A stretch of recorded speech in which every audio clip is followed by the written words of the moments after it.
વિજયભાઈ, આ હાલ જે યુદ્ધની પરિસ્થિતિ છે એના વિશે શું કહેશો? ઓપરેશન સિંદૂર ભારત સરકારે નરેન્દ્રભાઈના નેતૃત્વ નીચે સેનાએ જે મોટું પરાક્રમ કર્યું કે દુનિયાની સૌથી મોટી એર સ્ટ્રાઇક આપણી સેનાએ સફળતાપૂર્વક પૂરી કરી.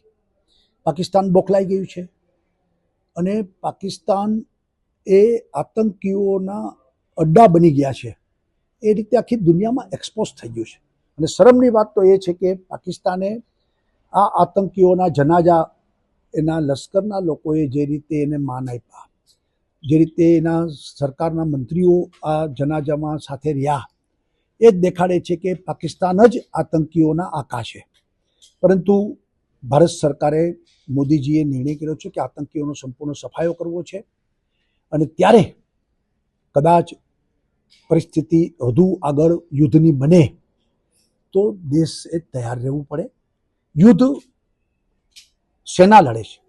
સેનાનો જુસ્સો વધારવો એ જનતાની જવાબદારી છે. સેનાની સાથે સમગ્ર દેશ છે. 140 કરોડની જનતા એની સાથે છે.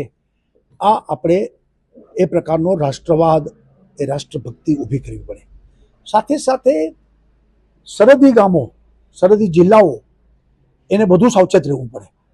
અને આપણે પણ જે સિવિલ ડિફેન્સ, નાગરિક સંરક્ષણના જે નીતિ નિયમો, એનું ચુસ્તતાથી કડક રીતે પાલન કરવું છે. દાખલા તરીકે અંધારપટ, બ્લેકઆઉટ, તો 100% બ્લેકઆઉટ થાય એ જનતાની જવાબદારી છે.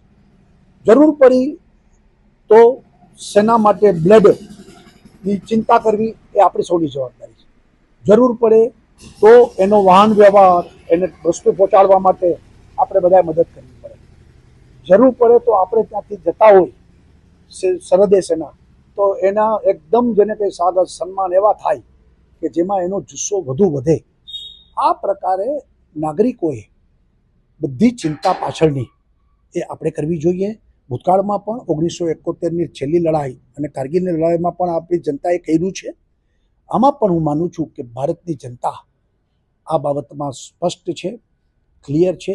આપણે સૌ એક છીએ. કોઈ અત્યારે બે જ પાર્ટી, પાકિસ્તાન ને હિન્દુસ્તાન, બીજી કોઈ પાર્ટી નહીં. આપણે ત્યાં બે જ સામેની લડાઈ છે. બાકી બધા આપણે એક છીએ. બધા ધર્મ, જાતિ બધા એક છીએ. બધું ભૂલી અને ભારત આ જંગ જીતે એના માટે જ આપણે બધાની લક્ષ્ય બનવું જોઈએ અને એ માટે કટિબદ્ધ બનવું જોઈએ.